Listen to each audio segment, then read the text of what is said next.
a short and awkward break, but I think we've all, we got there in the end. As you can tell from the title, I'm an engineer, as the colleague said earlier on, long title. Let me just start the presentation. Formally. There we go.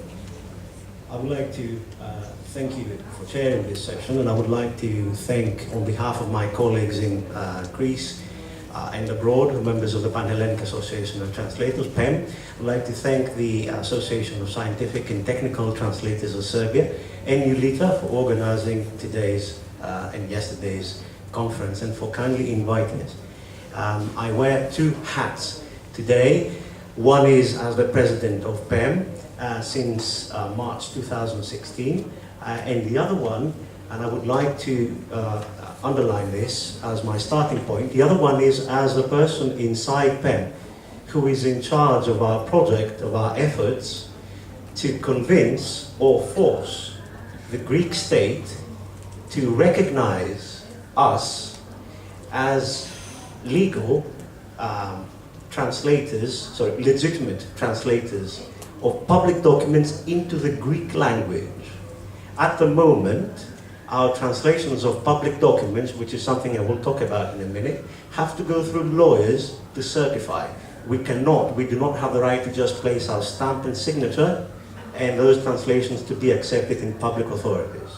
And this is a struggle that we would like you all to support us with. And in the following weeks and months, we will be contacting your organizations to ask you to understand this issue and support us in our quest for a just and fair legal situation in Greece, which we find completely paradoxical at the moment. Let me just go straight into the subject of today's presentation. I'll try to be as fast as I can. I'm sorry I've spent some more time than I should, but I'll try to make it up. Thank you. I will talk about, as you saw just now, I will talk about Regulation 1191. It's a very recent regulation. It's only now coming into force, and it has wide-ranging ramifications for all of us, individuals and associations. Obviously, directly affecting associations inside the European Union, but you will see how we're all interlinked together. So I think this is of interest to everyone here as well. The key terms that I think most of you, all of you are happy with, you understand them, but if you don't, please interrupt me and I'll explain as I go on, are these. You know apostille, the Hague Convention of 1961, which basically validates the authenticity of a public document in another country. Legalization is an even more complicated process that actually predates apostille, but is still in use, especially when it comes to third countries. Then we have sworn or state-authorized translators. I'll use sworn translators, who are those people who are specially approved to be the ones who supply public document translations. And each country has its own rules about that. And then, of course, we have the key term of public documents, which are all those that come out or are produced by organizations, authorities linked with the state, the judicial authorities, and so on. So what does 1191 do? The key changes that we're interested in are these. First of all, it says that when a public document is issued in one EU member state, say Greece, for use in another EU member state, such as Germany, then the receiving authorities can no longer require an apostille or a legalization or a certified copy of those documents. It's not every public document. I'll explain in a minute which ones are actually in scope. Yeah? So it cannot be required. Citizens can still ask for them, but the receiving authority cannot say, I want you to provide me with an apostille or legalize it or give me a certified copy. And I've underlined that. It says that translation of these documents should be eliminated if possible. Now, what do you do if you don't have a translation of the Greek document? You attach to it a multilingual standard form, and I'll show you one in a minute, which basically says this is what the Greek state has said. Can you just take it from here without the need of a translator? Let's look at an example. First of all, what it covers, what's in scope. Around 20 items, not necessarily 20 distinct documents, because some of this information could actually be combined into one document. Say a family status certificate could have birth certificates inside it, also marriage details. The ones in italics are about 8 items. They are the ones that will initially have multilingual standard forms attached to them. These have already been designed and approved. And I'll show you one from Cyprus. Sorry, it's very small, but I couldn't really do it any bigger and not take up the entire slide. Basically, Cyprus has English as one of its official languages, so it's happy with that, not just Greek. And this is a birth document. This is a document certifying birth. Effectively, you can tell that translation is eliminated, and therefore the need to pay a translator the costs. Because if you go to, say, 461, which is a model that the Slovenian authorities or Slovakian authorities also have, they know what's contained in that field. It's the engineering mindset that we were talking about. Put things in boxes, give them a unique number, then you know what's inside without actually understanding necessarily what it says. That's the idea, okay? So, it's important to note that the regulation states that the receiving authority, say in Germany for instance, can still say, I object and I want you, the citizen, to go out there and bring me a translation from a professional. It can still say that. They're not outlawed, but it's not the usual course. That's the change. So let's look at one key issue that affects us all, those who use languages of limited diffusion. So that's Greek, and that's Serbian as well, and other languages too, inside and outside the European Union. It can now be the case that a member state can expressly accept and declare to the European Commission that it is prepared to accept untranslated documents from other languages. And in fact, not just at the level of a member state, it can actually be at the level of individual authorities as well. So for instance, some authorities of the foreign minister can say, give us anything, as long as it's in the European Union language, and we will accept it. Okay, so that opens the door for the gradual erosion of limited diffusion languages. And it would be interesting to find out how Norway copes with the fact that it accepts, as far as I know, English language documents untranslated. It'd be interesting to find out how they cope with that. Even more urgent and important, if you like, from the narrow perspective of a professional, is the fact that, and this is the key point, that a certified translation, according to the laws of one member state, is now going to be acceptable in any other member state of the EU. So if we have a set of rules in Greece, pretty poor, if you like, my opinion, that provide you with a certified translation, that translation will be acceptable in any other country of the European Union. Now this is a very radical change. Greek lawyers, as I said right at the start, have the right to produce reverse translations unchecked. These are now becoming de facto acceptable in every other country of the European Union. So, the truth, very small, I'm sorry about that. Obviously you won't hide the truth. So we will enlarge it. I wouldn't like to be accused of hiding the truth. I don't know if that's any better. Is it any better? Yeah? Okay. So, my first point is, we know as professionals that sworn translation, authorized translation, has been the clearest signaled part of our profession. In some countries it's even protected. It's the best regulated part of translation. And the problem with it is that it is very narrowly legally defined. Each country has its own rules. Sometimes even parts of the same country have their own rules that differ. Germany is a case in point. Regional differences are huge. And that doesn't travel well. Cross-border legislation or common status has been non-existent. It doesn't exist. Each country has its own rules and they differ widely. So, what's the EU solution to that? with this regulation, effectively, and this is the crux of the matter, the EU says, instead of striving for a common status of public document translation, something that will be acceptable, make sense, fair, justified, productive, etc., etc., etc., let's just accept overnight any status. Anything that the national authorities think is good enough in their country will now be good enough for all of Europe. Anything that the national authorities accept as good enough in their territory has now become accepted in all of the European Union. And that's where problems begin. The Greek case is instructive in this. We have lawyers who by law are accepted as linguists. They self-declare their working languages to their own bar association. They don't have to prove that they know the language. All they can do is go to their bar association and say, I know Swahili, I know Chinese, I can translate from English, anything, into English. The law actually allows them to translate in the reverse. And we have courts, about which my colleague will talk later, and she will explain the system we have there, with very low wages, part-timers, and so on.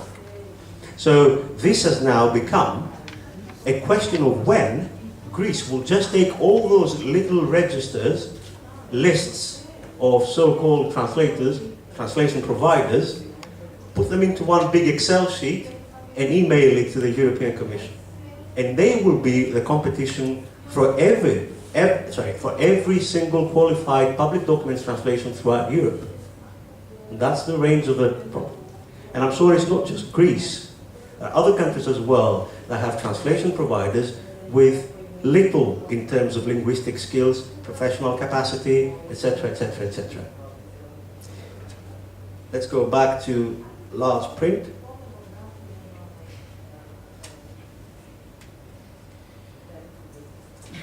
So we've seen the truth, but what you do with it?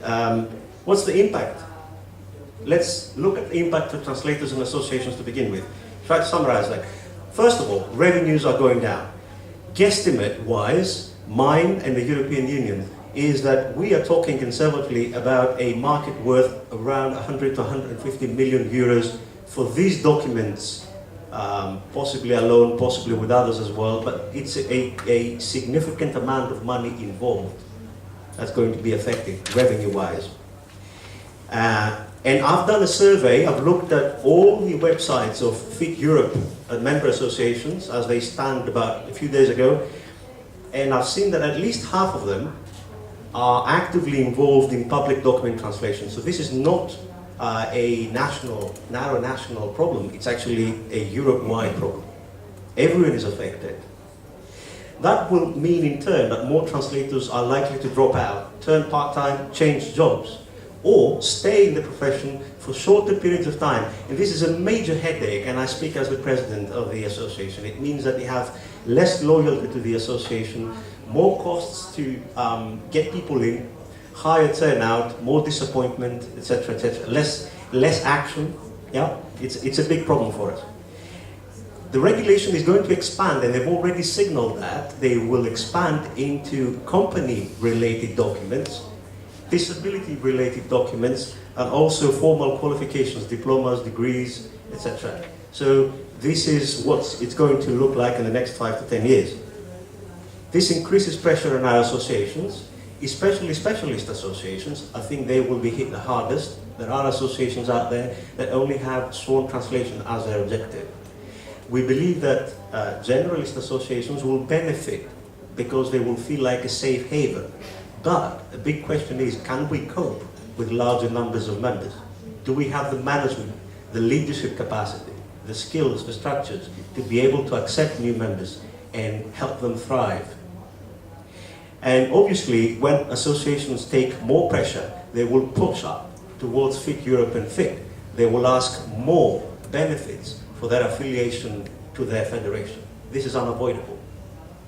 So, One more source of learning there is the example in the UK. Recently, a few years ago, the UK outsourced, the Ministry of Justice outsourced from professionally qualified court interpreters and translators to a private company. If you look at this regulation from that point of view as an outsourcing exercise, then it basically says, I won't give the work to a narrow field of well-qualified professionals, I will limit it and give it to a very broad field of translation providers. Then the UK has a lot to teach us, and we should study the fact that, for instance, that caused a lot of fragmentation in the profession and more smaller associations to crop up and be more competitive as well with a narrow focus. In the short term, there's not much to see because inertia will obviously hang on, and people will stay loyal, clients will stay loyal to their translators for quite a while. In the medium term, though, arguably it's going to save time for citizens, and it's going to save some costs as well. It's arguable because in some cases it will take actually longer to get your public document accepted in the receiving country. We feel that effectively the regulation transfers risk at the benefit of speed. It gives you more speed, but it also gives you more risk as the citizen. Simple question. When a certificate certifying death, which does include, sorry about that, I know the time is not right, but you know, ugly things have to be talked about as well, sorry about it. When it certifies death, there is a clause in there that says cause of death. Would you trust, as professional translators, an officer to describe that accurately on a certificate when so much hinges on exact wording of the cause of death? Not all causes of death are simple enough. Now, that is risk. When that inaccuracy comes to the fore a few years later, who is to blame? When you have a paid translator, a professional, they are to blame, and they know that, and they work with that. When you have a system like that, who is to blame? Nobody knows. Hard Brexit, if it happens, and if it's hard, which means a total disruption of the relationship with the European Union, will probably mean that the part of this volume of work won't be lost. So it will ease the pressure, because a lot of it is into English or from English. So there's a lot of work there. And of course, we will look up the case law as it develops on the matter. In the longer term, though, I don't think that the sworn translation is going to disappear entirely. I believe there are more factors at play that keep people going to professional translators. But we expect the major receiving countries, the four major receiving countries after the UK are Germany, Spain, France, and Italy. We expect a lot of disruption in their processes, laws, and membership associations as well, and structures. We think that some associations will be tempted to lobby their national authorities in the spirit of the new nationalism that we look throughout, we notice throughout the European Union, for instance, Italy, or even Greece, lobby their national authorities to create new barriers, for instance, a protected title, translator with a capital T, interpreter with a capital I, meaning specific things, and only available following assessments or tests or licensing. That may well be heard by the national authorities who want to play to the crowd, perhaps, and to the national pride, if you like. If that happens, then we will have a two-speed or multi-speed layer, system of layers, with some translators earning higher margins, having the protected title, and their academic qualifications obviously gaining in value, and the rest of them having a lower status and a lower profit margin. Yeah? So we're looking at that in the long term. And why is all this happening? Really, why is all this happening? Is it just for speed? Is it just for cost? Is it just because the European Commission has fell in love with serving the citizens of the European Union? Is that it? That's not it. The real reason is that the people who influence, those who influence us, the advisors to the decision makers, have professional translation and interpreting, particularly translation, in the same rank with services such as office cleaning and security services. They are not classified as knowledge-intensive services. They are classified as operational services. And the difference is an operational service is sweeping the floor, cleaning the cars, hiring cars, and so on. It's not design, it's not accountancy, it's not legal services. It's not considered to be on a par with anything that adds value to manufacturing and the economy. We are viewed constantly as a cost center and as a barrier, as an obstacle. Any text, every text you read that comes out of the European Union always associates translation with a problem. It's never looked at as an investment. It's never looked at as a safeguard of cross-border mobility, which is what I do every day. Day in, day out, I protect my clients' interests who want to be mobile. It is looked at as an obstacle of mobility. And that's all despite the fact that if you compare how much translation costs to other barriers, true barriers, like legal format for companies, the difference is enormous. Translation is small beer, it's small change compared to what it costs to change legal format for a company or pay lawyers. So basically, we have failed as a profession to hammer home the point that translation is a prevention for key risks, and it is a core value-adding service. We have not made that known to everyone out there. Not all translation, but most translation is a value-adding service. What can we do? Very fast. I'm sorry, Chair, but hopefully, thank you. Individuals coming from the cold, don't stay out of your associations. Things are getting harsh. And focus on serving value at the micro level. Talk it up. Talk about value. Don't talk about cost. Number of words. That's all that comes back to me. It's not the number of words. I can translate the entire yellow book. That's loads of words, but there's no value in it. Yeah, we have to talk value to our clients. Specialist associations of sworn translators. In urgency, you have to band together. And I would suggest running a concerted campaign of advertising throughout Europe, focusing on risk. I mentioned the death example earlier on. If you look at the multilingual forms carefully, you will see that the further away you go from simple terminology, the more risk it creates for the people who receive the forms. And their lives depend on their forms. So the Sworn Translators Association should go out with a positive message and also with a bit of fear, I would say. The Generalist Association should prepare for enlargement. It is vital that we become better at managing, motivating, leading, organizing, running campaigns, protesting, debating, lobbying, etc. And we are not up to that level yet, and we will need a lot of help with that. Practical help, because once you reach a number of members and at a certain level of complexity, it all changes. You are not sufficiently prepared to handle it. One interesting aside is liability insurance. I'm happy to have seen that lots of our member associations of FIC have arrangements for liability insurance. PEM doesn't, and we will be working on it. We think it's important. And in terms of the Federation, that's my final point, we would like the Federation to see that 1191 is not just another regulation, it is a game changer, in my view.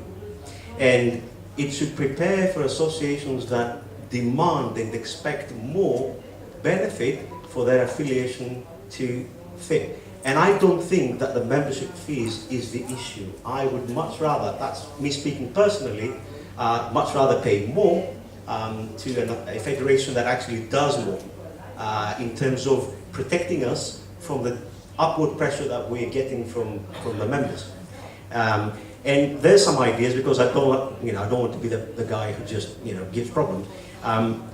We would suggest a database that collects and publishes all examples of malpractice and risks emanating from this regulation on a Europe-wide level. because that will develop case law much faster, and it will help us have an ultimate line of defense. There's lots going to come out of that, and we should be prepared for it.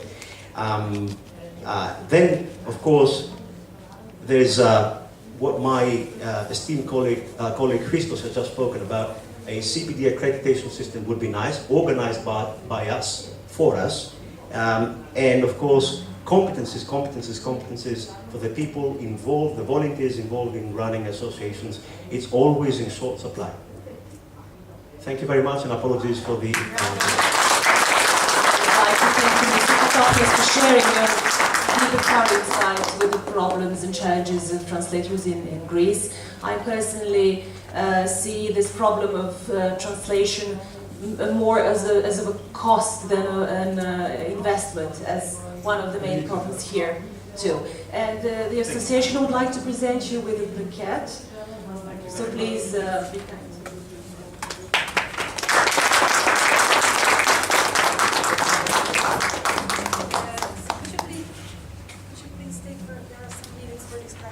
Sure, yes. We have a couple of minutes maybe for discussion if there are any questions, 5 minutes or so. So if you have any questions to ask our guest, Mr. Fotopoulos, or any other of the previous